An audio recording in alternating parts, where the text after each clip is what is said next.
our hero would have been Tyrock. It's a comic book reference for y'all. Tyrock Don't. was a black Don't. Don't. whose power was yelling. They named this Negro Tyrock, which doesn't suspiciously sound like Tyrone at all. That's suspicious. And his superpower was yelling. Yes. Running around yelling. Running around yelling in a white, deep V-neck onesie and some pixie boots. This is why Wakanda should have stayed hidden. Young Junk! Hey, welcome to the Micheaux Mission. 2 men, 1 podcast. Every black film ever made. My name is Len, a.k.a. Len. And as always, I'm joined by my partner. Hey, this is Vincent Williams.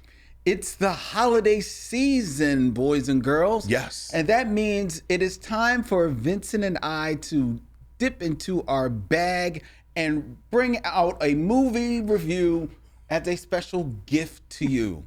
And like all the best movies, Vincent this week has chosen a film that revolves around people getting exactly what they got coming to them. Yeah. It is from 1972. Yeah. And it is that feel-good romp. Yeah. Across 110th Street. Across 110th Street, yeah. Starring everybody's Santa Claus, Anthony Quinn, and Yaphet Kotto. It's a hard-boiled Christmas, folks. It is. It is. Oh, merry bloody Christmas to each and every one of you. Also bruises. Bruises. Castration.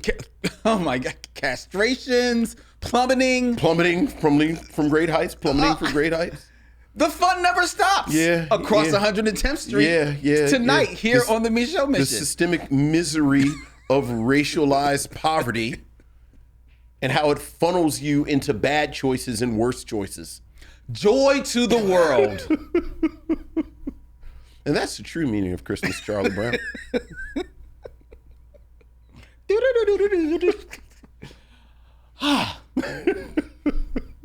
I hope you're enjoying this as we stream live from Young Chunk, Philadelphia's premier video podcast palace, to all points north, south, east, and west, including YouTube, where all of you are out there watching us live in the chat. Hello, missionaries. Good evening, one and all.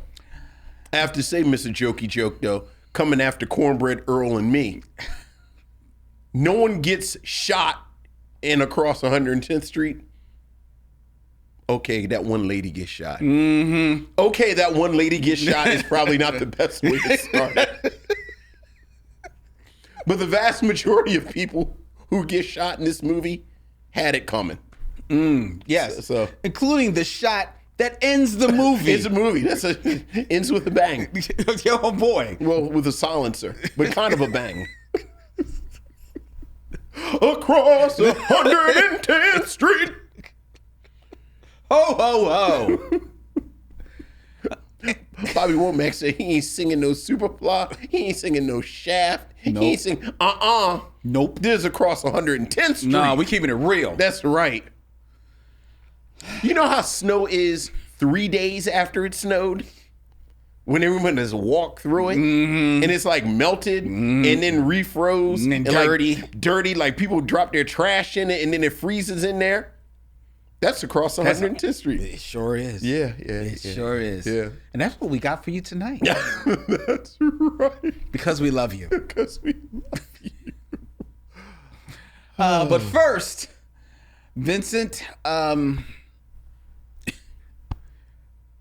we have to sink lower into our hearts. I know. And bid a fond adieu to another music man that we lost.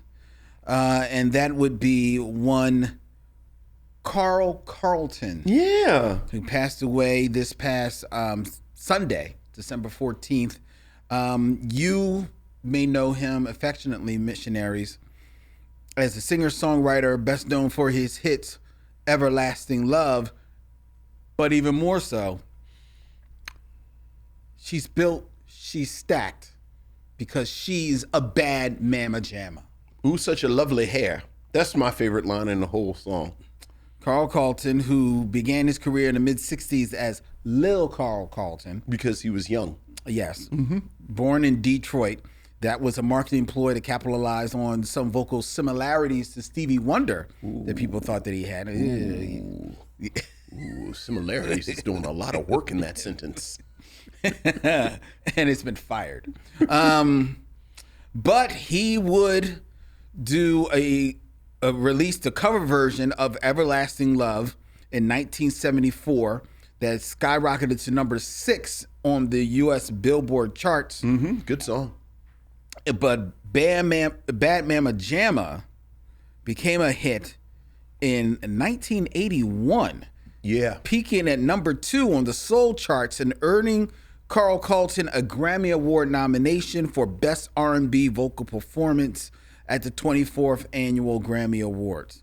The track peaked at number 34 on the UK charts and has since been a staple of compilation albums, soundtracks, and is very often sampled in a lot of rap music. Yeah. Did he write that? No, that was actually written by a Mr. Haywood. I don't have the first name of it, but he did not write it. Oh, that's too bad, because that's a great check. Well, yeah. Well, I'm sure. I mean, hopefully he still made money off. That is a song that they have never stopped playing. No, they haven't. No, they haven't. Yeah, And, that's too bad, though. It's too bad. Too bad. But we rest in peace, Carl Carlton, and our condolences to his family. Absolutely. Here from the Micheaux Mission. With that aside, let's move into. I mean, we did the black side, but we got to do the movie side. Like, we got to acknowledge Rob Reiner. Well, okay. Yes, we do have to acknowledge the passing of Rob Reiner. Yeah. The tragic passing of Rob Reiner and his wife Micheaux. Yeah. Just the other day, at the hands of their son, Nick, a troubled son. The story's been all over the internet. Yeah. Rob Reiner, who, and I'll let you speak of your connection with Rob Reiner. In the movie world, he is heralded as a director. Yeah. Director for such classic films as Few Good Men, Stand By Me, When Harry Met Sally. You know, this is Spinal Tap, which I actually rewatched this week. Yeah. But, you know, for a lot of people, especially in me and Vince's age bracket, he made his mark as one of the ensemble of not only one of the seminal television series of the 70s, but inarguably one of the greatest television shows of all time, the sitcom All in the Family, where he starred as Mike Stivic, aka Meathead, on that show, and was basically the voice of the consciousness and of the youth of America. Yeah. At that time on that show, and really came to voice the speak out against the injustices at that time, and it only does your heart that much pride to know that he was that voice on television and continued to be that voice throughout his life. Yeah, absolutely. All the way to the end, to where there are probably a lot of people who are in, you know, like my daughter's age, your daughter's age, who, if they think of Rob Reiner, probably know him primarily as an activist. And his political aside. Yeah. But tragic loss. Yeah, yeah. And again, just to reiterate what you just said, I just think as a director, like, I think it's one thing to make a great movie, but everything you just said, I mean, how do you make This Is Spinal Tap and When Harry Met Sally, which to me is the best rom-com ever made? It's full stop. Yep. And A Few Good Men. And I forgot the fourth one that we always talk about. Oh, The Princess Bride. Princess Bride. Oh, yes, that's right. That's And right. then what I was going to say that we didn't talk about, as we are in the midst of Welcome to Derry mania in It World, I think Misery is the greatest Stephen King adaptation that's ever been made. And the second greatest one is the other one he made, Stand By Me. Yeah. Like, just an amazing director. Well, just think about it. What you just said. Stand By Me is a coming-of-age film. Yeah. Misery is ostensibly a thriller horror. Right. Psychological horror. Few Good Men, drama. You know, courtroom drama. Yeah. Princess Bride, fantasy. Fantasy. When Harry Met Sally is the perfect rom-com. Perfect rom-com. And, you know, two other films that we did not even, one other film that we didn't mention, which is one of my favorite films, that also acts as a rom-com, but also in the world of comedy and in the world of political movies. The American President. The American President, yeah. I mean, to have arguably directed the top 20 films of multiple genres. And again, and this is Spinal Tap, right? Which kicked off the mockumentary. I was about to say, if he didn't invent the mockumentary, he surely perfected it. Yes. Yeah. And except for Misery, which is genuinely disconcerting for me. Goodfellas, School Days, Blade Runner. Like, I'm thinking of personal films in my life that I can watch them from beginning to end, and then, you know what? Run it back. Yeah. Put it right back on. Those four films, The Princess Bride, When Harry Met Sally, This is Spinal Tap, A Few Good Men. Yeah. Watch them. Yeah. Run it back. I'll watch it again. Yep. Like we were talking a little bit before we started. I think just there are some of these directors. I think a lot of the auteurs have, you know, not to be dismissive, but like flash. Like, they have certain shots, certain things that they use where you can say, oh, well, this is Christopher Nolan. Oh, this is Wes Anderson. Oh, this is a Spike Lee. This is Spike Lee. But I do think that there are some directors who are just master craftsmen. Like, you can kick at the thing, you can pull it apart, you can say, this time I'm going to focus on the wardrobe. Yeah. I'm just going to listen to the music this time. You know, I'm going to look at this actor. And again, to have damn near a half dozen films that you can do that with is remarkable. It is. So, you know, it's a terrible tragedy, but you know, frankly, for those of us that love art, for those of us that love movies, it is. It's terrible. It is. Yeah. It is terrible. It is terrible. And our condolences go out to his family. Yeah. And everyone in his family. It is a tragic story. It is a tragic story. Can I tell you a secret, though? I like All in the Family. I was never a huge All in the Family person. Okay. Like, I like it. My brother loves it. Damon loves All in the Family. But I was just like, it's all right. But you know what? That makes sense. That makes sense, because we've got a couple of years difference between us. And I'm up there with your brother. No, my brother's younger than me. Then he acts like an old man now. He got real old man energy. I love your brother. Damon has real old man. He does. He does. He does. He got real old man. He really does. He is 5 years younger than me. I know, but every time I see him, I'm like, yo, man, take a seat, dog. I know. He's got old man energy. But what I was going to say, though, that does track, because when I was watching All in the Family, when I really got into it, which was admittedly in syndication, as I'm growing into a teenager and I'm really understanding the stories of what's going on. And I recognize that there was nothing like it on television Sure. at the time. Sure. You know, by the time you're probably getting into kind of like TV in that way, there are other things that have coming around the Right. cycle. So Right. it makes sense. Yeah. It totally makes sense. All right. All right. Now let's hear from you or your emails, what we lovingly call Missives from the Missionaries.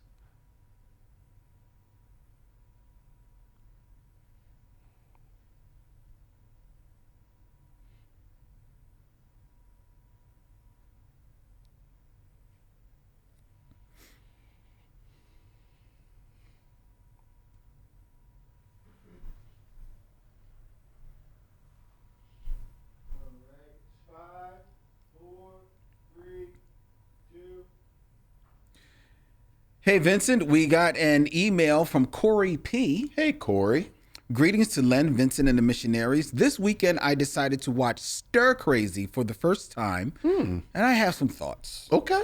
The same weekend, I decided to rewatch Life with Eddie Murphy and Martin Lawrence, and it's safe to say that the movie Life took some inspiration from Stir Crazy, with Richard Pryor being one of Eddie Murphy's biggest influences. That's fair. Life is obviously the better constructed film, Obviously. and the tone is straight down the line. I wanted to share that with you. Okay. From a missionary, Court. Yeah. Yeah, absolutely.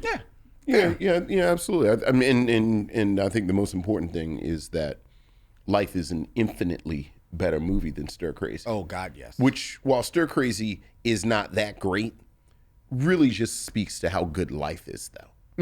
Like, Yeah. Life is Underrated. It is underrated. I think it's very underrated. It's underrated. Also is a little bleak if you think about it for longer than 45 Well, you seconds. don't. Right. You don't. It's another one of our Christmas movies. Yeah, say that for next year. Yeah. We got an email from Doc G. Hey, what's up, Doc G? Happy holidays to you guys and all the missionaries. Let me jump right into it. Okay. Y'all hit on a classic with Cornbread Earl and Me. Yeah. Thank you for the background of this film's source material, The Hog Butcher. I requested it from the library and look forward to see how different it is from the book. Nice. Now to clarify. Circle back and let us know, too. Yes. Yeah. Now to clarify, you two misspoke when speaking of Zazie Beetz. I think you meant to say Zoe Saldana as you referenced the Nina Simone movie. That probably is correct. I apologize. Yeah. All apologies to Zazie Beetz. Yes. And Yes. you are correct. Yes. Finally, regarding black movie villains, and we've got a couple of points on this one. Okay. I agree, just because a character is an adversary doesn't make them a villain. Satin from Sparkle equals villain. Mr. from The Color Purple equals villain. Rico from Paid in Full. Ray Ray from South Central. Monique's character from Precious. Villain. Have a wonderful holiday. Stay safe, stay warm, stay on the mission. The Good Doctor. Now, before you speak about that, Okay. I want to share an email that we got from Michael Sykes. Okay. Michael Sykes wrote us, "Hey, Len, Vincent, I just watched y'all episode on Cornbread Earl and Me. Thank you. But when y'all couldn't name 5 black villains, only Big Red, the 5 Heartbeats, and Satin Sparkle, I was like, come on. So here's a list for y'all to work with. Now, he name checks pretty much everyone that Doc G mentioned, right? Okay. But in his laundry list, he also mentions Baju Jola from A Rage in Harlem. Okay. James Earl Jones from, what do you think? James Earl Jones? This is right up your alley, Vincent. Think long hair James Earl Jones. Oh, Conan. Conan the Barbarian. He was so evil that he had traveled through time and got his hair pressed. He looked at Conan's mother because she had a little sword up, and then he looked away, and then he just used his sword and cut her head off. And then he looked down at little Conan and said, "Into slavery for you." He did. He also referenced Julius Carey, sure enough. Mm-hmm. Sure enough. I'm gonna go along with y'all. I don't think Sure enough was a villain, but I'm gonna go along with y'all. As far as I'm concerned, he's the star of the movie.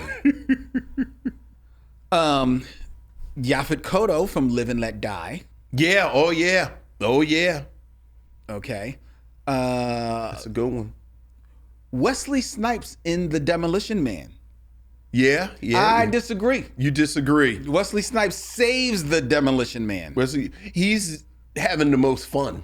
Yeah, and he's the only reason to watch the movie. I actually like Sylvester Stallone in Demolition Man. I like what's her name? What's her name? Sandra Bullock? I like Sandra Bullock in Demolition Man. You know she what? Is she in that or is she in Dread? No, she's in Demolition Man, Okay. but she's wearing the same outfit. Okay. I like Demolition Man. I like Demolition Man too. Yeah. But I like it for Wesley Snipes. Yeah, Wesley Snipes is having the most fun. But I like Demolition Man. Whatever. Yeah. He also reps the Golden Lords and Luther Vandross from Meteor Man. Yeah. Ludacris from Hustle and Flow. Yes. LL Cool J Into Deep. Yeah. Ice Cube in The Players Club. I haven't seen The Players Club. I don't know if I've ever actually seen the Players Club. Charles Dutton in Surviving the Game. Yeah, because remember did you ever see Surviving the Game? No. It's basically the deadly. It's one of those deadliest game riffs. Okay. And Ice-T. I did is see the dude- Saving the Game. Right. Because they're in like a warehouse. Right. That's But right. They want to get away from it's a bunch of white guys hunting a black guy. Yes. So Charles Dutton is one of the hunters. Okay. Yeah. Yes. I have to see that again. I Yeah. don't remember. I do remember that movie. Right. Blair Underwood in Just Cause and Medea's Family Reunion. Yeah, Medea's Family Reunion. Yes. Yeah, he was an actual demon in Medea's Family Reunion. Like, is he like a literal demon? I don't know if he's a literal demon, but he don't like Jesus, and he was punching people in the stomach and beating on people. What?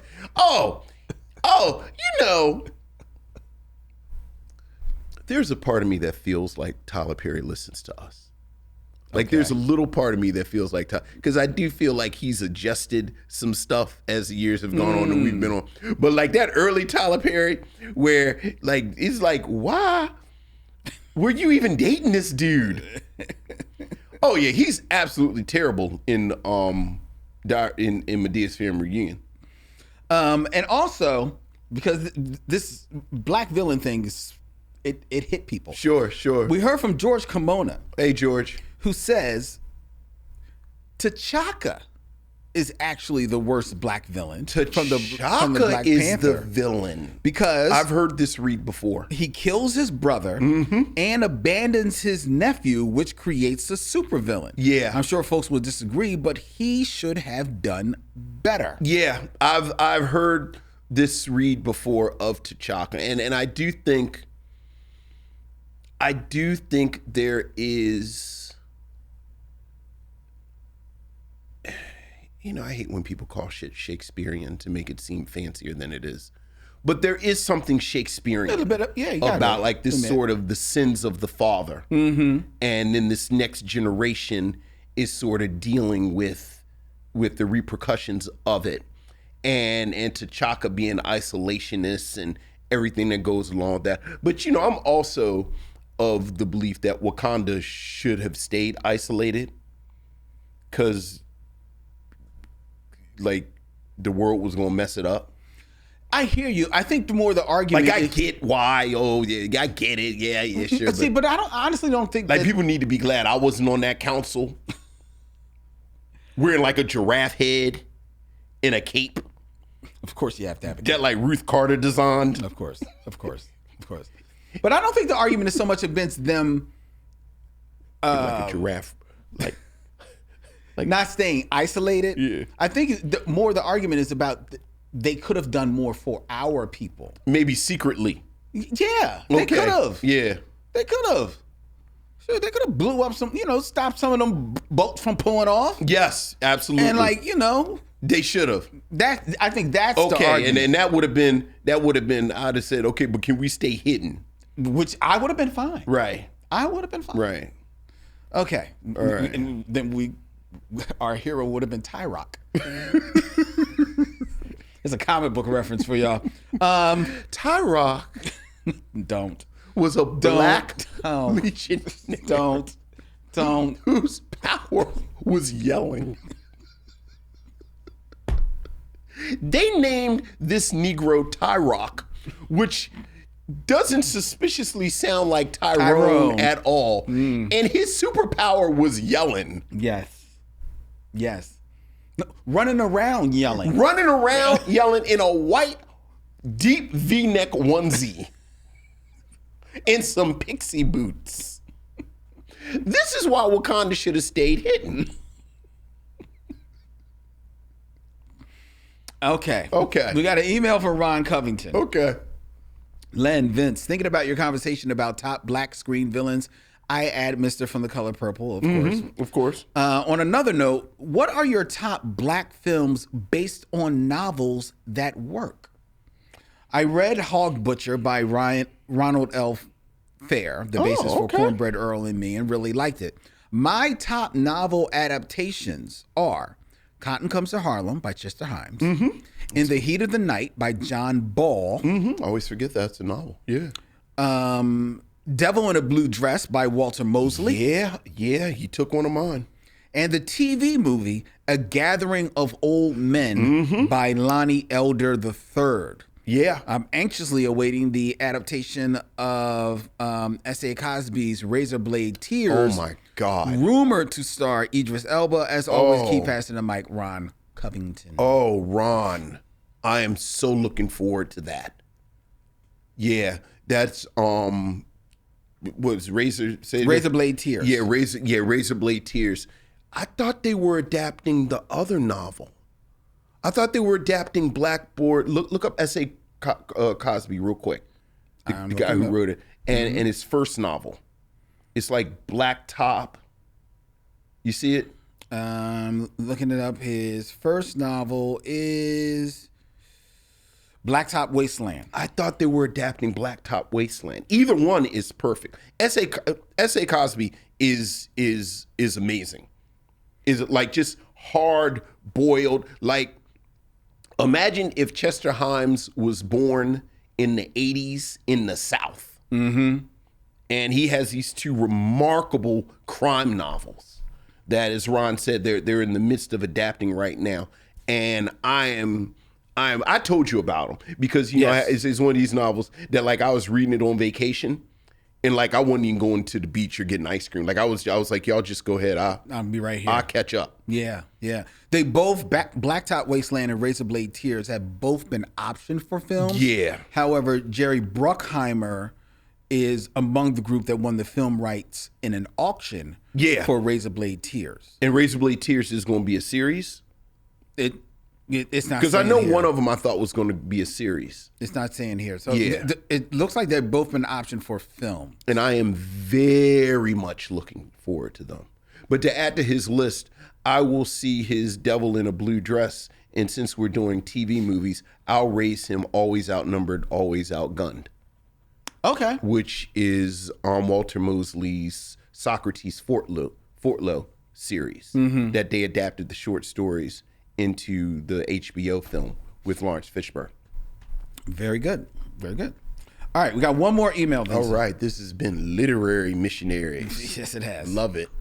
And this is from, of course, Michael Lockett. What's up, Michael? Happy, joy to you and my fellow missionaries. And if you know, you know regarding happy, joy. I do know. Happy, joy. It's almost vacation time, and I hope you are both well stocked with good eats. Know you are getting at least one thing you truly want or need, and will be surrounded by loving friends or family. Len, I love you, brother. Oh boy, I feel a switch coming. First, the YouTubers, and now flying blind into Cornbread Earl and Me. Well, I did the same damn thing. I I thought I was getting a lighthearted He Got Game, Loving Basketball, or even something like The Fish That Saved Pittsburgh from the 70s. Nope. This took a turn and smacked me right in the face. Yeah, oh yeah. This film has so many outstanding performances and points of tension. The 10-minute rain scene was one of the best pieces of filmmaking I've seen. For anyone who hasn't seen it carve out some time, not only is it Lawrence Fishburne's first film role, as opposed to Apocalypse Now, where they give Coppola the nod for discovering him, but it also gives you a very accurate slice of black life and joy in the 70s. The Wayback Machine dropped me smack dab in the middle of sheer hilarity with you two, as you not only discuss Breakin' and Breakin' 2, Electric Boogaloo, but also as the great black grits debate hit a zenith or nadir with a fellow missionary throwing in a scoop of grits with molasses. Yeah. As an aside, I am strictly butter, salt, and pepper with an occasional cheese version. Of course. That's it. But I undoubtedly turned my nose up at this homage to ice cream I had to pour some out for this missionary and mutter, we do make a way out of no way. Yeah. All the time. Yeah. Breakin' and Breakin' 2, Electric Boogaloo. Hit my world in North Carolina when my friends and I had already been breakdancing for a couple of years on cardboard, and in school to Grandmaster Flash and the Furious 5, Houdini and the Sugar Hill Gang. Although these two movies have nothing on Beat Street, they were important, or should I say infamous, in my opinion, being the touch point where white America discovered another slice of black culture to monetize and appropriate. I think both of these films, but the first more than the second, lean heavily into the white savior mentality. The acting was meh, and the dancing seemed to be scaled back so much or framed so poorly that you rarely got to see just how amazing breaking was and is. That said, I can't lie, I love them and understand their importance in hip hop now. Exactly. You took what you got. Yeah. Which is why we all have deep affection for the Super Friends. Yeah. A quick music question for you too. Okay. And you being a music guy, Vincent. Out of all the genres that black Americans created, gospel, blues, country, jazz, rock, hip hop, house, which one do you think has had the biggest impact on the world? Oh, well, that's easy. All the best, Michael. I mean, it's gospel because everything comes from that. There you go. Like, it's a straight line from gospel to everything. Yeah, because even the blues, like, I might say the blues, like, but, you know, gospel and the blues are basically two sides of the same coin. Right, exactly. Yeah. So gospel and the blues, because that's the foundation. I would say that. I would say gospel and the blues as well. Yeah. A close second to me, and if we're putting gospel and the blues in the same kind of like bucket, a close second to me, in my opinion, I would say is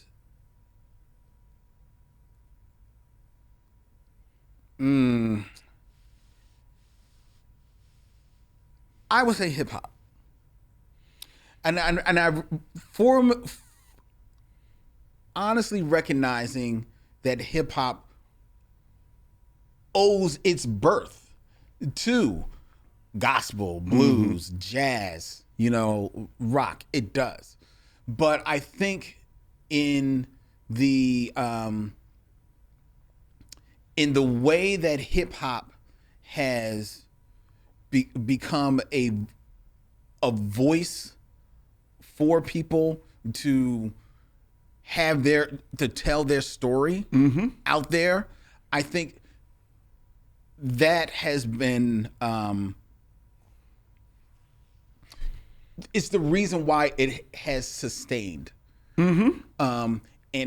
And even in the low valleys of that it sometimes finds itself in at times, the genre itself, there are always still people out there practicing the craft, getting their story out there, trying to reimagine things, trying to affect change.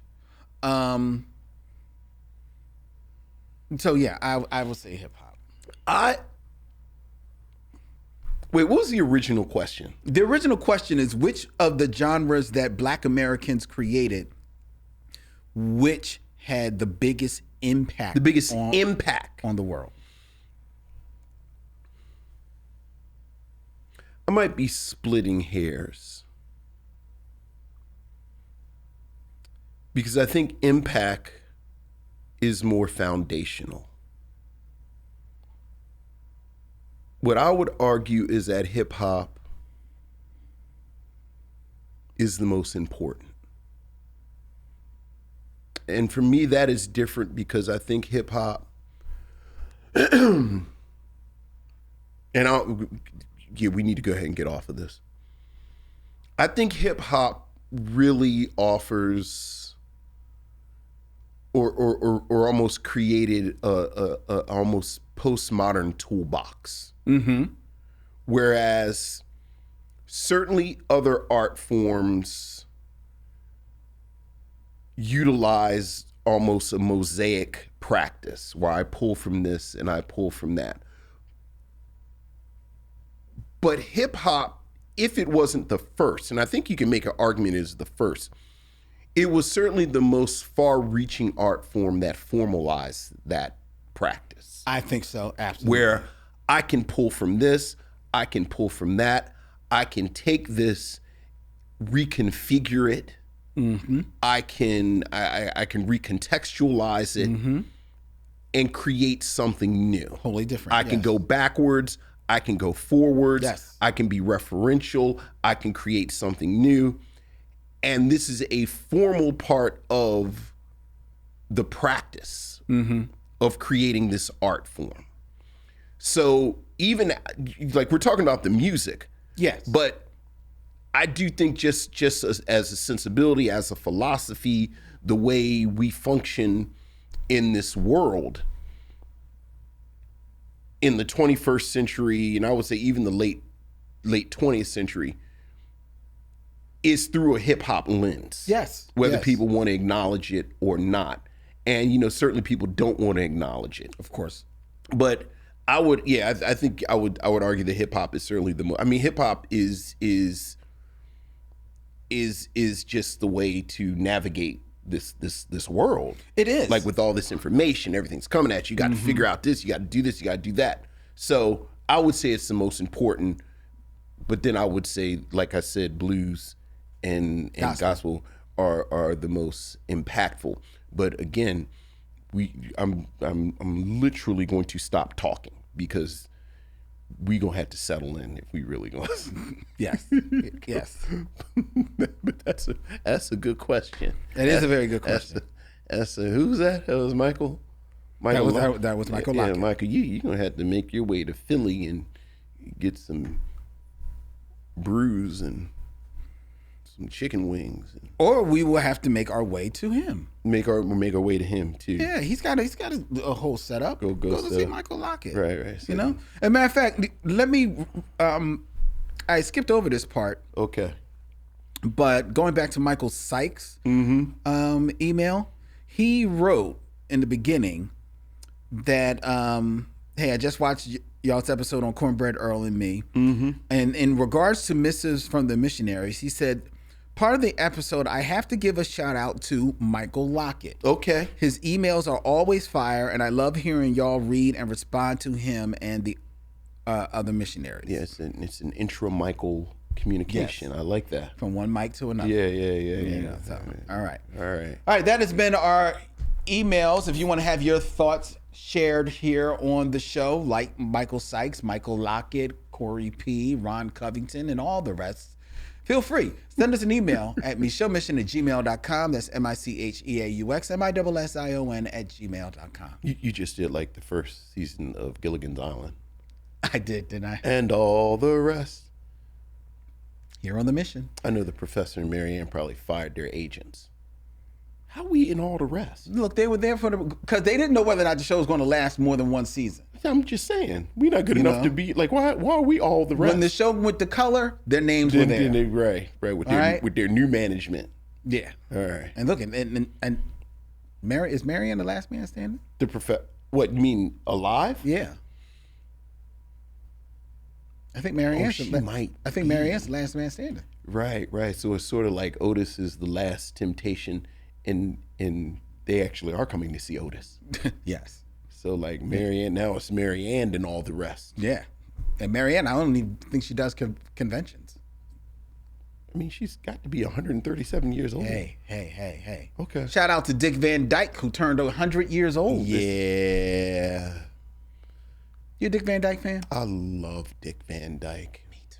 And I really need him to stay healthy. Well, the man was just on Dancing with the Stars. I saw him. He is fine. I need him to. He is fine. Yeah. He got himself. He's 100 years old, and I think his wife is 40. Yeah. He's fine. Yeah. He is fine. All right. All right. Let's get into the game of kings. Yes. 6 Degrees of Derville Martin.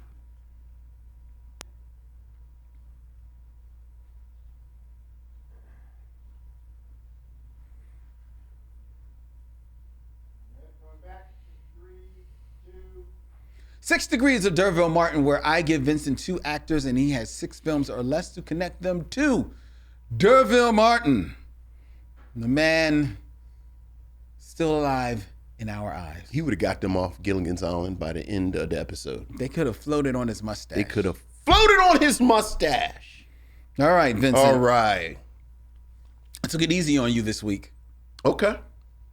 Keeping it in theme, Okay. we are reviewing Across 110th Street. We are. Which stars Anthony Quinn and Yaphet Kotto. Yes, it does. And a bevy A bevy. of stars. It does. So At least stars in our lives. I dug into the bevy. Okay. All right, so this should be easy for you. All right. Let's see. All right. Starting with number 1. Number 1. In 6 films or less, connect Derville Martin to 2. Anthony Franciosa. Wait. Which one was he? He was the mobster? Yes. Oh yeah. Full disclosure, the only reason it's easy is because I looked him up. I know you looked them all up. Earlier today. But I'll just do this real quick and then talk about him a little because there's something really interesting about him. Derville Martin is in Guess Who's Coming to Dinner with Sidney Poitier. Sidney Poitier is in Paris Blues with Paul Newman. Mm-hmm. Paul Newman is in, I think it's called A Long Hot Summer. Yes. With him. Yes. With Which Anthony Francis. A is apparently based on some Tennessee Williams plays. Indeed. And Yes, I've never seen it. Mm-hmm. But B, he was fascinating to me, and just to bleed into the review a little bit, he's the best looking person in the cast.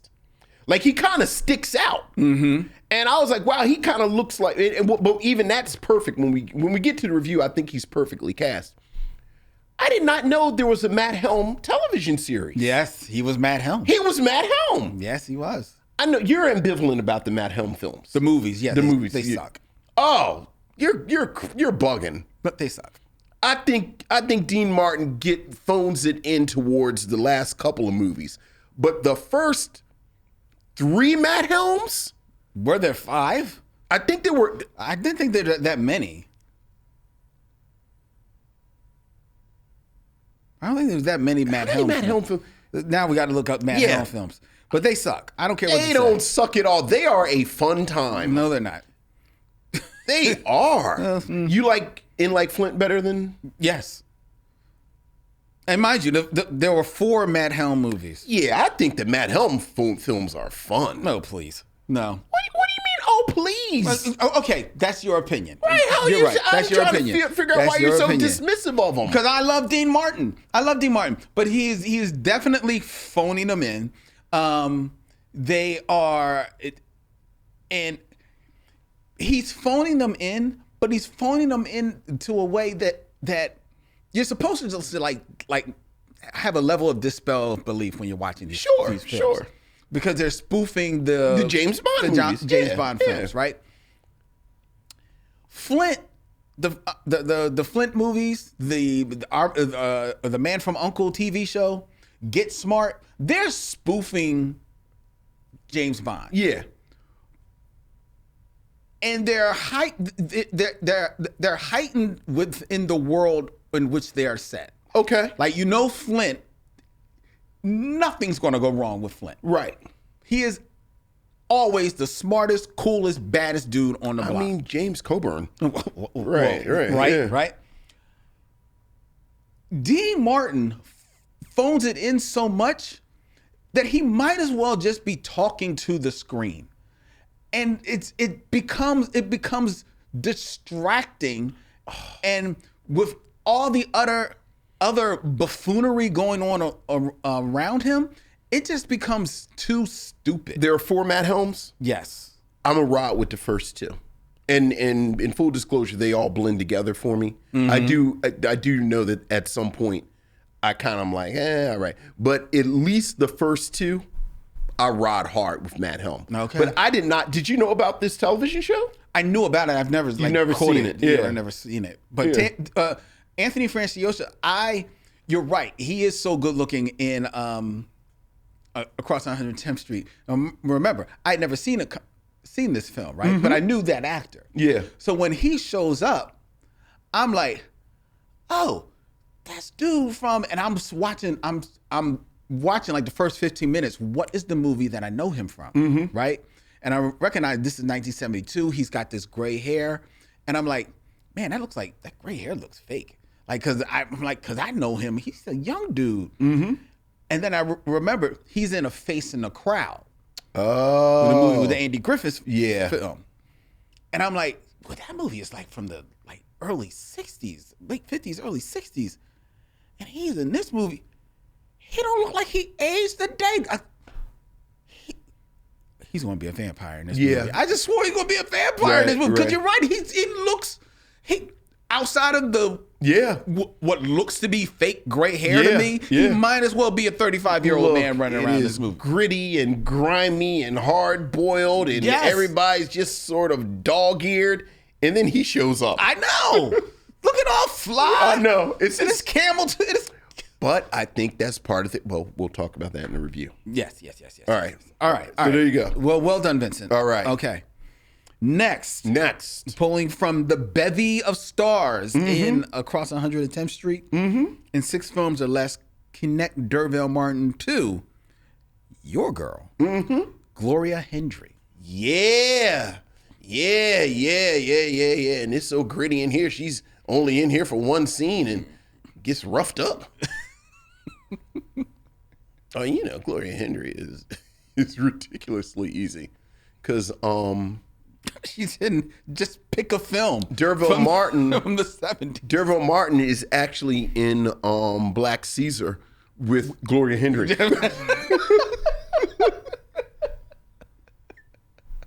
Because she plays Caesar's girlfriend. Yeah. Derville Martin is in Black Caesar with Gloria Hendry. Well done, Vincent. Yeah. Yo, you make it look so easy. My God, you're skilled. Are they in Hell Up in Harlem together too? I believe she is. Is she in Hell Up in Harlem? Yeah. Yes, she is. Yeah. I mean, look, man, in the 70s, she's in The Landlord, Across 110th Street, Black Caesar. She's also with Yaphet Kotto in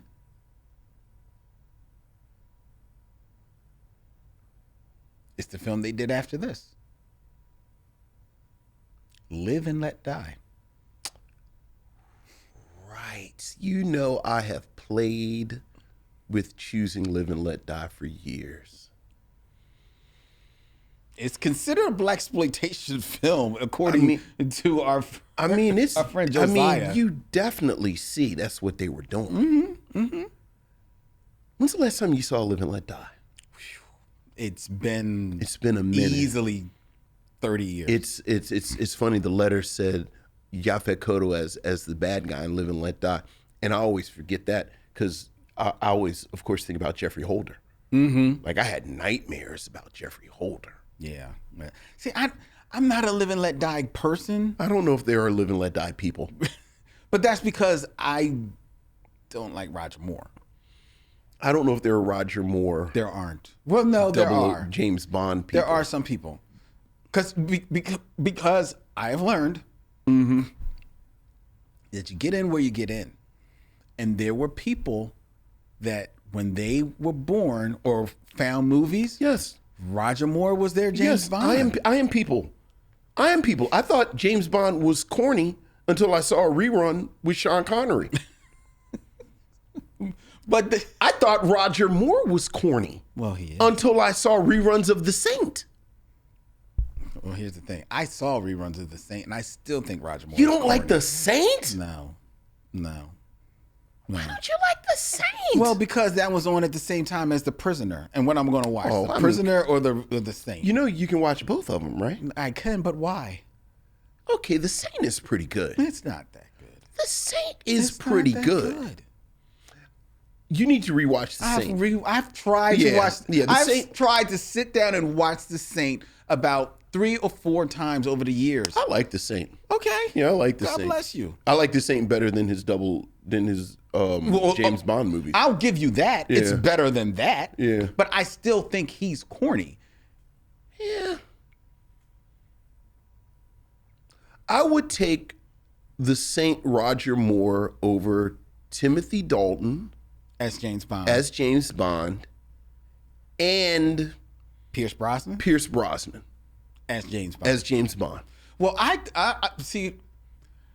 I think Timothy Dalton, James Bond, gets hurt because of the type of films that they were trying to make. Fair. And he was playing to the films That's that fair. they made. That's fair. Because I like Timothy Dalton as an actor. I also like Timothy Dalton. Yeah. Pierce Brosnan. While I recognize he's they gave him a job and he's going to run with it. Yeah. And I don't think he did a bad job at it, but I don't think I think he's miscast. He just doesn't have the look. I think they were so busy trying to get Roger Moore energy, which is just wrong with Pierce Brosnan. Well, yeah, I guess that is true. Right. Yeah. And it's a shame because, again, that's another actor that I like. Right. They didn't get it right again until they get our dude. And I just drew a blank on the thing. Daniel Craig. Yeah, Daniel Craig. Yeah. Daniel Craig. Yeah, James Bond is a thug in a tuxedo. Yes, he is. Yeah. Yes, he is.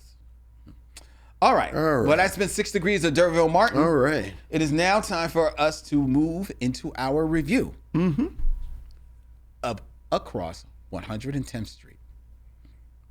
Just in time for Christmas. Across 110th Street, a 1972 American neo-noir action thriller directed by Barry Shear, starring Yaphet Kotto, Anthony Quinn, Anthony Franciosa, and Paul Benjamin. Adapted from the novel Across 110th by Wally Ferris, the film is set in Harlem, New York, and takes its name from the titular street, the traditional dividing line between Harlem and Central Park. The film received negative critical reviews upon release for its violent content and perceived unoriginality. However, it is going on to become a certifiable cult classic. And Vincent's selection for our holiday today here on the Micheaux Mission. Vincent, what say you of Across 110th Street? I think this film is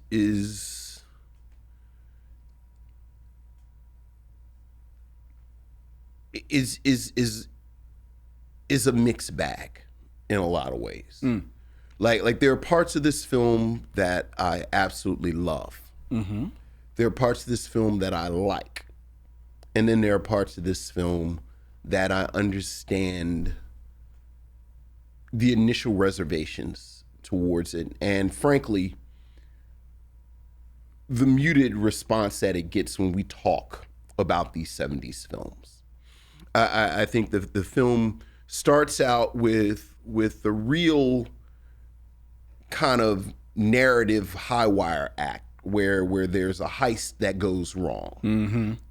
One of our favorite actors, Paul Benjamin, plays Jim Harris, who he and two other robbers, one Ed Bernard, who is someone that you see pop up, and then of course the iconic Antonio Vargas, go to rob a meeting between black mob members and their mafia connects Yeah. to exchange money. You know, the black mob is working for the mafia. These three rob them. The robbery goes horribly wrong. And then the film follows two groups, the mafia and the black mobsters, and the police, who the face of the police is old grizzled captain played by Anthony Quinn. Yeah. And young grizzled lieutenant played by Yaphet Kotto. Yes. And the two of them are trying to figure out what happened. Right. The two factions. The two factions trying to figure. And I say this is always a bit of a narrative high wire act because as the viewer, we know exactly what happened. So this is not a film where we can be active participants and try and put together clues and try and figure it out with either group. Like we know. Yeah. So what the film is telling us is that we have other aspects of the story that are interesting enough that you as the viewer don't have to worry about these two groups finding out what happens because you know what happened. And these two groups, I think, are interesting in their own right. Like the dynamic between the black mob, headed by another one of our favorite actors here on the show, the great Richard Ward, as Doc Johnson. Yes. Doc Johnson. He is connected with Anthony Franciosa, who plays Nick. Yeah. Who is the representative of the mafia. And as we mentioned, you know, really good looking guy. But I love the fact that a detail that they speak on, they don't really harp on it that much. He's actually not a mafioso. That's right. He married into the family. And Nick looks like a guy that married the daughter of the mob leader. Like, you're not a dude. Like, this ain't really what you built for. Right. You just a good looking guy. And now here you are part of this. And this dynamic between Richard Ward's Doc Johnson and Nick and this kind of symbiosis between the mafia and the black mob, where the mafia is in charge, but they understand that Harlem and the black community, like, they need this money. They need this. And certainly during the 70s, you see this play out in a lot of different movies. Yeah. This kind of moment where black people are basically trying to take ownership of crime in Harlem and get it away from them. You know, whether we're talking about Shaft or someone mentioned Cotton Comes to Harlem. And I like that part of it. Like, I like that dynamic between these two factions and the way this works. Paralleling with Yaphet Kotto's lieutenant, who has just been assigned in this precinct and is not familiar with Harlem. Yeah. But he's a young black lieutenant. He's educated. He's had 2 years of college, as opposed to the older Anthony Quinn's Frank, Captain, who has worked Harlem, but he's old school. He's racist. He beats up people, this, that, and the other. But that's also a dynamic.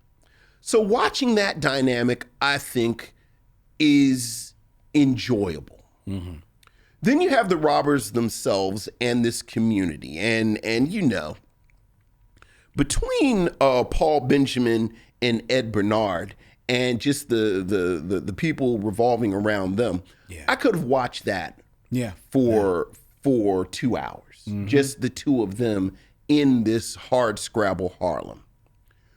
Much like Anthony Franciosa, I think Antonio Vargas is perfectly cast. He is. Because he is playing 1970s Anthony Vargas type, where he is flamboyant, he is loud, he is basically JJ from Good Times. Yes. But this is not Good Times. No. This is across 110th Street. That's right. And a character in it like this, in an environment like that, is not going to end well. Nope. No, not being loud like that. And he does not end well, but then that adds to the gravitas of the whole situation. So, just the story, I enjoyed it. Like, I enjoyed this story. I enjoyed this narrative landscape. I enjoyed, they would cut from the criminals to the police to the robbers. And I just enjoyed how all of that unfolded, just sort of, again, this environment. Mm-hmm. I've already said it, now I'll just say it formally. I think it is cast perfectly. Mm. I love everyone in this cast. Yaphet Kotto and Anthony Quinn are two grizzled, hard scrabble cops, kind of dealing with each other. Richard Ward, I think, is realistic as someone who is ostensibly in charge of this black mafia, and as they say in the film, has power above 110th Street. Mm-hmm. But you're also working for the mafia. And that tension, I think, is all in his character. Again, Paul Benjamin, I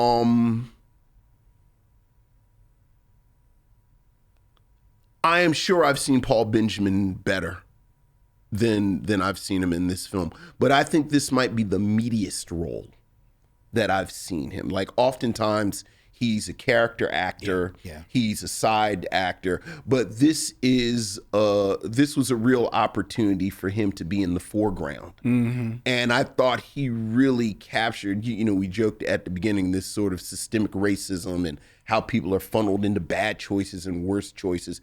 And, he talks about, I'm an ex-con, I don't have an education, I don't have any, I don't know a trade. He has epilepsy. Mm-hmm. Like, you talk about 3 strikes. He got like 14 strikes. And this is him just trying to figure out how to make his way in the world.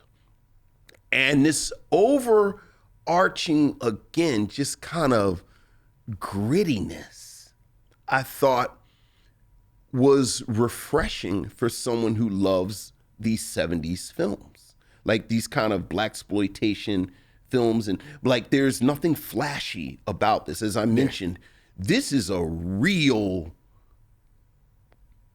scruffy cast. Mm-hmm. Like this is a scruffy cast. Like, there are no good-looking people in this cast except Anthony Francione. Anthony Francione and Gloria Hendry is Gloria Hendry, but you only see her for 30 seconds. Mm-hmm. And in them 30 seconds, you see she's getting roughed up. Yeah. But again, I thought that was really refreshing for a time period that we talk about the flash and we talk about the sheen. And, if we're talking about, the Richard Roundtrees and the Fred Williamsons and the Calvin Lockharts and the Ron O'Neills. The Ron O'Neills and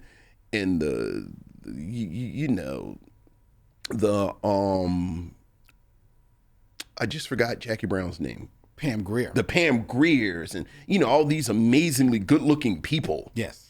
There are no amazingly good-looking people, but that lends a realness to it. Having said that, I do understand people not warming to this or this resonating with people. I do think that so much attention is paid to the landscape and the environment. Mm-hmm. There's never really a protagonist in this film. For Yaphet Kotto and Anthony Quinn to be these mismatched detectives, there's not a lot of story hung on them. Not a lot of scenes. Not a lot of scenes hung on them.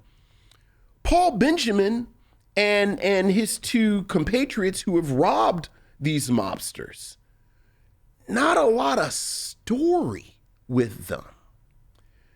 even my beloved Richard Ward and the black mob in the white mafia. Yeah. It's not a lot of story.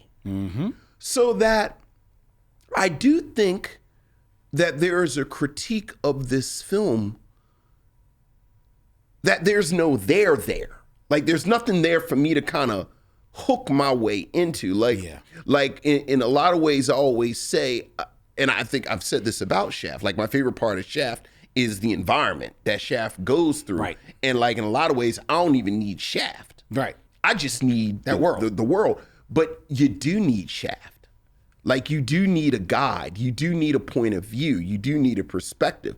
And without that, it just sort of is there. It's almost a tone poem. Right. And I enjoyed it. But again, I don't know if I'm ready to call this a hidden gem. No, I agree. Because you're right. There is the setting of it, the world building of it is beautiful.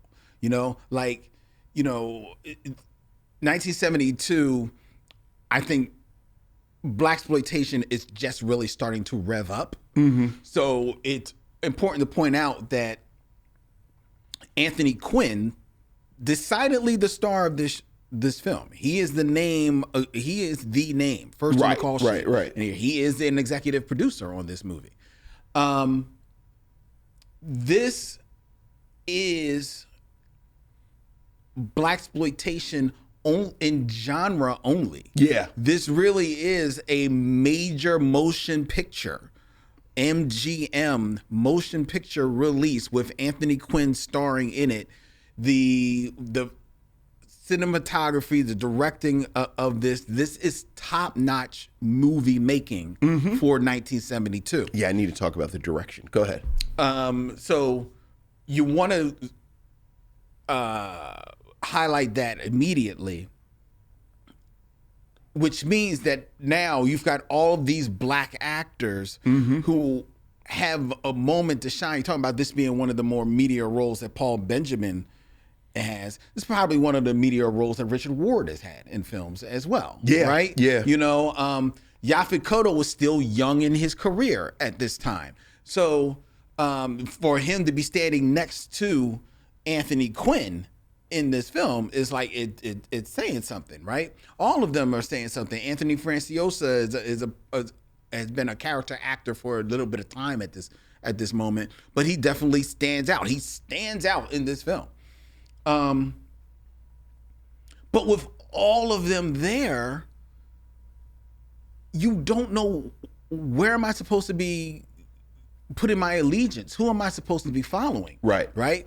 You talk about the robbers who start the film off with this botched heist, and then after the heist is done, then you learn their backstory of all of them, and their backstories are interesting. You don't learn much of Antonio Vargas because he's not long for this world, but you kind of saw the writing was on the wall. But especially Paul Benjamin's character, you learn so much more about his backstory and his world and his relationship with Norma Donaldson, his girlfriend Gloria, that you want to become invested in them, right? Yeah. And the film, it takes time to return to their world a little bit, to just like give you a peek into what's going on. But you want to kind of lay there for a little bit. But it's so quick to, we've got other characters we got to feature.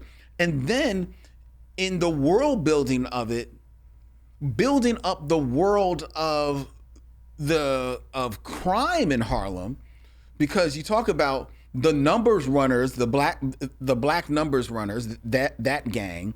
You talk about the mafia with Anthony Franciosa. You spend a bit of a time at a birthday party. Yeah. For the Italians, right? Yeah. You're like, where are we? We're on the other side of Central Park for a good bit of time to get into this film.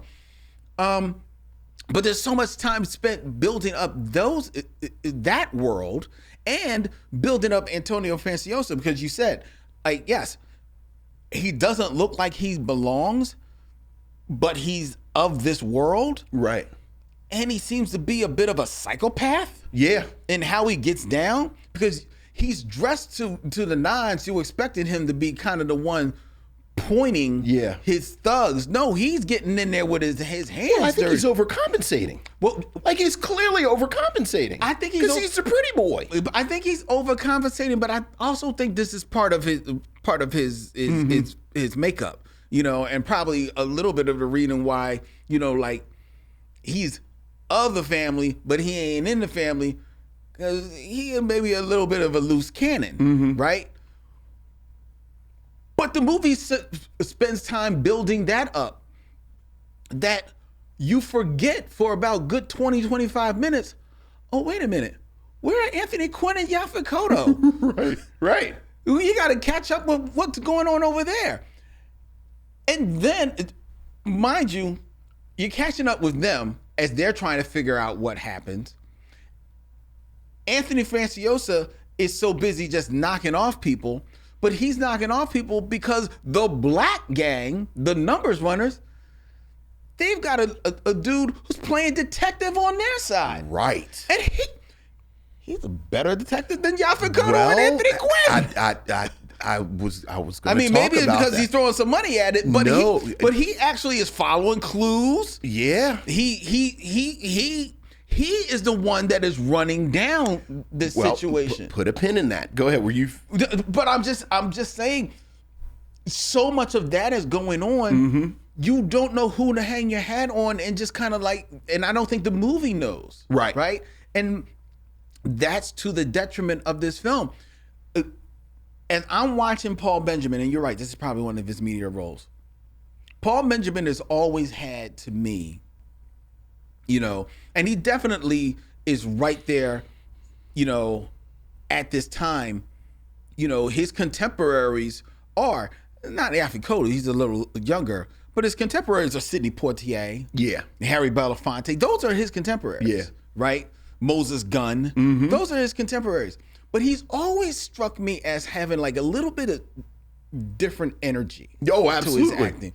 You know, and I wrote down in my notes, it's akin to Christopher Walken. Yes. Like Christopher Walken is always just doing something like a little off. Yeah. And that's Paul Benjamin. Yeah. He's good, but it's always just a little right?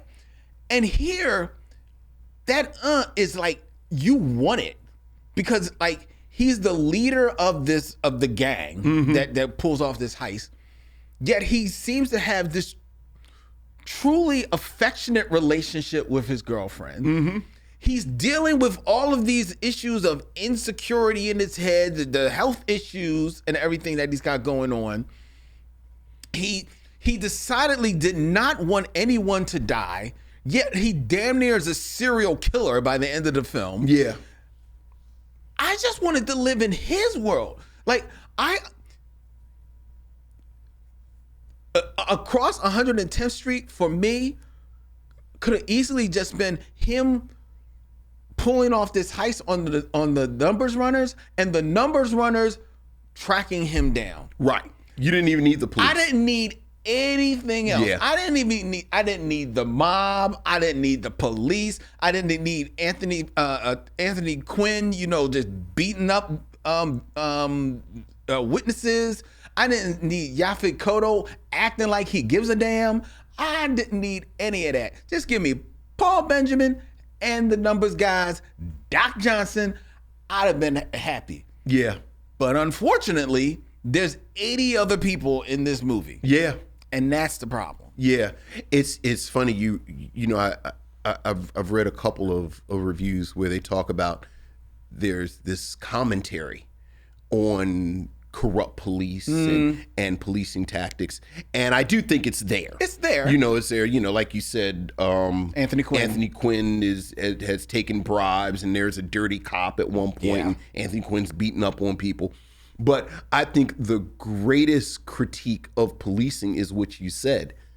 Doc Johnson's right-hand man is a better detective than the police. Like they have these two parallel scenes where at one point Antonio Vargas has bought this car that was used in the heist, and they hunt down the owners of the car that sold it to him. Anthony Quinn beats up the husband into unconsciousness, and then they kind of lampshade it where Yaphet Kotto's character is like, Anthony Quinn's like, my methods work, and Yaphet Kotto's like, he's unconscious, he can't tell you anything, He ain't saying nothing. And then the very next scene is Doc Johnson's right hand man talking with the wife, and he's just talking with her, and like you said, he gives her money for her time.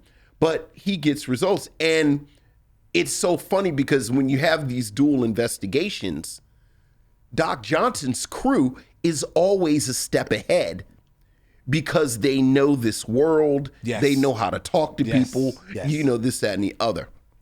I did want to mention Barry Shear. You talked about this being an MGM production. I liked the direction in this film. Like there were several scenes that I thought were really, really well done. Absolutely. The heist, there's the heist. There is the escape from the heist. The escape, the party that you're talking about with the mafiosos. There's the scene where they actually find the getaway car and they pull it out of the water. All of these scenes have no dialogue. And it's just the direction and the acting. Like during the heist, there's this wonderful moment where all of the actors are looking at each other and looking at the guns and looking at the money.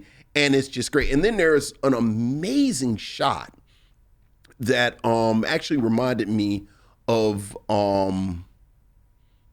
not Nothing Like a Man. What's our other movie? Oh, what? Not No Way Out. I know what you're talking about. I can see the cover. Anyway, Paul Benjamin is at the bottom of a stairwell, and apparently he's a landlord. And it's shot from the top of the stairwell that's in a spiral. Yes. And he looks like he's in a trap. Like he actually looks like he's in a rat trap. And I said, whoa, that is a great shot. Yeah. And you have these moments throughout the film that, I think that's a very good point that you made. This is not a by the numbers blaxploitation film. And you can see it in the production values. Oh, yeah. It's right there. I'm trying to find that movie because I know exactly what you're talking about. But here it is. Uptight. That shot reminded me of Uptight. Yeah, absolutely right. Yeah, I remember that shot, and I remember thinking that great piece of storytelling done there with like all the tenants all leaning down over, and he's down at the bottom in the forced perspective, and completely unnecessary. Right. Like you're doing a lot, Barry. Like you don't got to do all this. But I guess he's like, well, they gave me the equipment. Let's do it. And that's the scene that if this movie gives Paul Benjamin a little bit of more room, right, he eats that scene up. Because it's a great scene. Yeah. But you're out of it so quick. You're like, no, I want to stay here with this dude. Right. Because that's another thing that you learn about him. Right. Like that he's like the handyman at this tenement. Right. I was like, wait a minute. I mean, oh man, it's to have such a great title for a film. Yeah. Oh yeah. To have such a great music. Yeah. Bobby Womack killing it. To be on a film that has so many missed opportunities in it. The direction is good. The violence is hard. But it's violence. But like you said, the truth of the matter is, and people don't want to maybe recognize it, especially now in the 21st century when you go to Harlem, and Harlem is nothing like what it was in 1972. This is Harlem. Look, it was hard Scrabble. It was hard. It was hard. Some people say, it's what they want you to see. No, this is Harlem. Look, there's a moment where again, the third, we talk about Antonio Vargas, we talk about Paul Benjamin. Ed Bernard's Joe, who works at a dry cleaner. Oh, yeah. And you can tell he's sort of just gotten pulled into this. Because again, I do think that the other thing that this film shows is that this is a group of people that have bad choices and worse choices. But there's a moment, and I appreciated them taking a beat where he talks about how the botched robbery and all of the death that came from it bothers him. Yeah. Yeah. Like again, this is not Jim Brown murdering 13 people and then making sweet love to a blonde-haired white woman. Right. Like these are people. Right. That this is like, I'm not a robber. I just got like, I just had to do this because I didn't have like an opportunity to do nothing else. Right. And I joke that Paul Benjamin becomes like a serial killer at the end, but there are forces that move him. Look, they actually like again, back to that wonderful shot, which is like foreshadowing. They actually corner him like a rat. Yes. And it's that great sequence. Yeah. Where he is scrambling and desperate. Yeah. And I love the fact that his lady gets killed, and it's like sort of like you don't even see it happen. I know. You just see her body. It's treated very matter of fact. Because this is just where we are. Actually, I'm not going to say I disagree with you about the violence. I like the way the violence is handled. Where apparently they tortured Antonio Vargas' character, but it happens off screen. That happens off screen. When there is violence, it is not stylized. It is not sexy. True. It is nasty and mean. That is true. That is very true. Again, whether we're talking about Joe saying, I'm thinking about that violence, or even your man, the psychopath, there's a beat where he looks at his fist and he sees all the blood on it. Where, again, I don't think, I'm going to keep saying it, like, he the pretty dude that married the Godfather's daughter. Yeah. So, there's that too. But I do think you're right. I think it's a lot of pieces, but it's nothing that really holds it together. I know. As a sort of cohesive unit. Yeah. It's funny, I was reading in the backstory, Anthony Quinn, as the producer, actually didn't want to do the movie. He didn't want to be the star. Sure. He didn't want to be the star. He wanted Kirk Douglas. Okay. Or John Wayne to be in this film. To be honest, I maybe could see Kirk Douglas. Not John Wayne. I think Kirk Douglas looks like an actor. Well, like, I think the thing that I love about this, like, Kirk Douglas is kind of, even in the 70s, he was kind of Hollywood good looking. Well, to be fair, he actually wanted Kirk Douglas, and I think he had hoped Sidney Poitier would play the Yaphet Kotto role. So he was going for Hollywood. Now, in wanting Sidney Poitier, once he was cast, he still wanted Sidney Poitier, but there were other forces that told him, I think like some other producers told him, like, no, he don't look like Harlem. Right. He's not the right look. Right. You need Yaphet Kotto. Right, and they talked him into Yaphet Kotto. And of course, Yaphet Kotto was a good choice. I think Yaphet Kotto, the shame of it is that I think he's underutilized. He's 100% underutilized. It's funny, I actually put in here, he's a scrappy Virgil Tibbs. Yeah. Like, you can see they're kind of you see they wanted there for that. But again, I love the fact that he said, I've had 2 years of college. Like, I'm a cop. Like he's not the Virgil Tibbs, Sidney Poitier, every, nothing out of place. And super manicured and everything. And John Wayne just is not a good actor. Well, no, not at all. Like, you gotta let John Wayne do John Wayne stuff, but you know. Well, he would soon. John Wayne would soon make his way to the inner city with McClintock. Yeah, with Scatman Crothers. Have you seen that?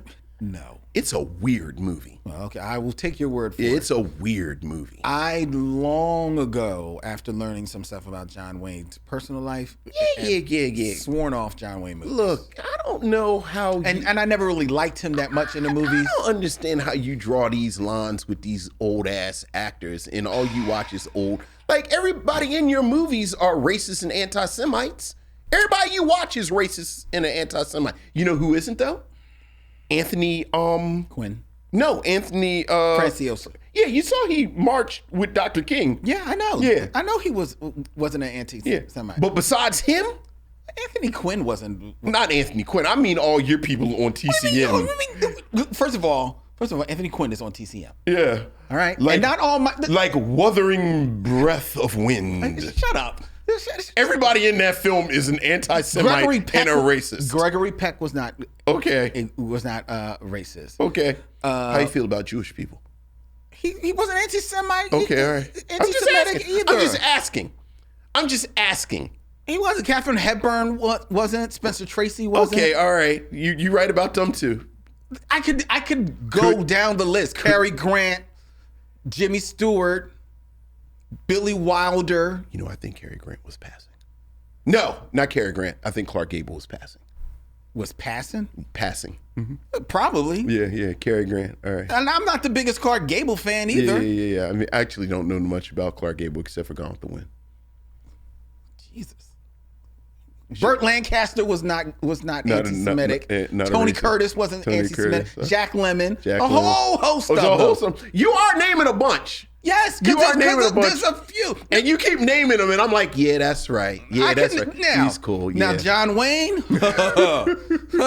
Walter Berry. Oh my God! Yeah. Yes, I don't there's know a who bunch. Walter Berry is. Don't worry about it. Okay. There's a bunch. Okay. You know, some of the before Drew, the other Barrymores. Yes. So yes, there's more than a few, but no, Humphrey Bogart, no, Lauren Bacall, no, they were right there.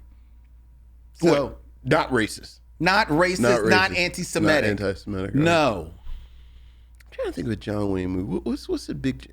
Not High Noon. That's That's Gary Cooper. Wait, I don't know about him Gary in The Cooper. Searchers? Yes. I like The Searchers. You like The Searchers? No. I don't like John Wayne. I don't think He's got a pocket. The one John Wayne movie that I would always cape for, and now I just don't rewatch. Yeah. Was Rio Bravo. And that wasn't even because of John Wayne. That's because of Dean Martin. Because of Dean Martin. And now we're back Angie to, Dickinson. And now we're back to Dean Martin. Yes. Not an anti-Semitic. Yeah, Dean Martin. No, now, not at all. Frank Sinatra? Yeah. Yes. Yeah. And I don't like Frank Sinatra. And you don't like Frank Sinatra, yeah. Yeah, so I like Rio Bravo and I like The Searchers. I might be done. Do you like True Grit? Because he's in the original True Grit. I like True Grit. I like the remake more. I like True Why? Grit. Because there's no John Wayne. Because it's no John Wayne, and that's true. John Wayne's not. And I think the redo is better. I've not seen the redo. Oh, you would love it. Okay. You would love it, Vincent. You would absolutely love it. Okay. You'd love it. The Big Lebowski's in it. Yeah. The dude. I do like the dude. All right. All right. Well, John Wayne was not in Across 110th Street. No, he was not. Thank God. But yeah, would you recommend that people see Across 110th Street? You know what? Even with my reservations, I still would. I think there's more good than not in here. I think there are really, really strong performances. I think it's an interesting story. Like I said, it doesn't really have a strong narrative through line. Mm-hmm. I think the direction is good. It is good. Teetering on very good. So I would. And you? I'm going to land on that I would recommend it. For some of the reasons that you pointed out. But honestly, primarily because I think this is the film that gives Paul Benjamin his biggest, like, the most to do. Yeah. He's good in other stuff, and you're right. He probably is technically better in other stuff, but he has the most. He carries a lot of the story. Yeah, this is a robust role for him. And I think you'll watch this movie wanting more of him. But I think that is a benefit of the film. Right. It's funny you said he had Christopher Walken energy. Would always think of, like, there's a vein of black actor from this period, like, you know, your Paul Winfields, your Moses Gunns. That, like, in the 80s and 90s, when Star Trek was trying to show how progressive they were, to show up. They always would show up as like admirals or people who would, like, give orders to Kirk or to Picard. And, like, you can't. I don't really see Paul Benjamin in one of them uniforms. No, coming up on the view screen. No, talking about Picard. You come back to Starbase. Like, he doesn't really give authority energy. See, like Paul Winfield does. No, but you know what? Or Moses Gunn. At the same time you say that, though, I could see, particularly in Next Generation, Paul Benjamin having... It's like a rogue and admiral? No, not at all. I could see him as a Klingon. Why you gotta put a black man in that makeup? Well, first of all, it wasn't just black men that were getting in makeup. Okay. And second of all, because that's a myth. I know. And second of all, the Klingons could be very operatic. Yeah. And I could see him leaning into that. Yeah. I could see Paul Benjamin leaning into that. You know, like, pick up your battle. I could see him leaning into that, man. All right. Having some fun. Yeah. You know, so yeah. So I would recommend Across 110. Okay. All right. Well, there you go. All right. There you go. All right. Another Christmas, another heartwarming. He gave all the money away to the kids at the end when he got shot down by the police. First of all, wait a minute. About that scene. He throws the movie over. He looks over the because he's on a rooftop. He's on a rooftop. The last 10 minutes of this movie were on the roofs of Harlem. Right. He looks out over the rooftop. You see kids playing in the playground. Sure. It's about 20, 30 kids playing in the playground. Sure. He throws the money down. Yes. It hits. Yes. All you see are adults. The kids are gone. That's right. It's just adults going for the money. I'm like, where did all of that come from? Where are the kids? Well, they were watching it all unfold. They were watching everything unfold. Which way is this going to go? The kids were going. Right. Like, I wanted to see kids running around with the money. But no, it was all the adults. All the adults. That was a shame. Yeah. I didn't like that. All right. All right. That is our review of Across 110th Street. Before we tell you what we're going to be reviewing, to close out 2025 here on the Micheaux Mission, I invite you to go to themicheauxmission.com. 2 men, 1 podcast, every black film ever made.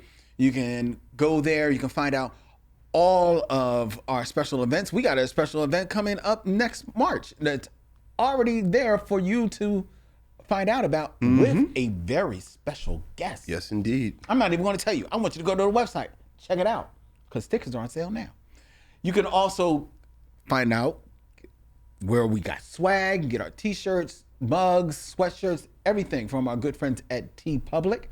The Micheaux Mission is available wherever you social media. Instagram, Facebook, at Micheaux Mission. We're even on Threads. Find us there as well. We're also wherever you find podcasts, Apple Podcasts, Spotify. Look for the Micheaux Mission. We're on YouTube. Look for the Micheaux Mission, subscribe, follow, hit the bell, be notified of when we go live every Tuesday night right here from Young Junk, Philadelphia's premier video podcast palace. If you want to book yourself in one of their fabulous studios, go to youngjunk.com and make it so. And hey, and if you're liking what you're seeing and hearing here on the Micheaux Mission, please, if you are able, and only if you are able, you can support the Micheaux Mission by going to patreon.com @Micheaux Mission, where for $5, just $5, you can gain access to 3 exclusive monthly podcasts that Vincent and I do for our patrons.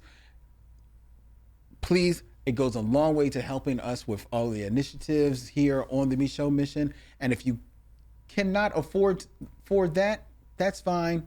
You can still help us out by telling at least one friend about the show. One person. And where they can find us. All right. And don't forget, the Micheaux Mission is also a proud member of the Believe Podcast Network, BLEAV.com. Believe, every sport, every topic, everywhere. Like next week here on the Micheaux Mission, where we will once again join together to review from 2020 an indie film that maybe has a Christmas theme. Maybe it doesn't. Vincent selected, so who knows? 2020. I don't even remember what I picked. What are we doing? My God. We are reviewing Zola. Oh, yeah. I'm looking forward to this. Do you know anything about it? I know my girl, Taylor Page is in it. Yes. Yeah. I do know. I actually remember when this was happening. Okay. Yeah, you know it's based on that Twitter story. Yeah. I actually remember when it was happening. Okay. So, yeah. I don't remember a Christmas theme to that Twitter story. This is a joke I could make, but I'm not. Next week here on the Micheaux Mission. Until then, he's Vincent, I'm Len, and in parting we say, we'll see you when it's time to meet again. Young John!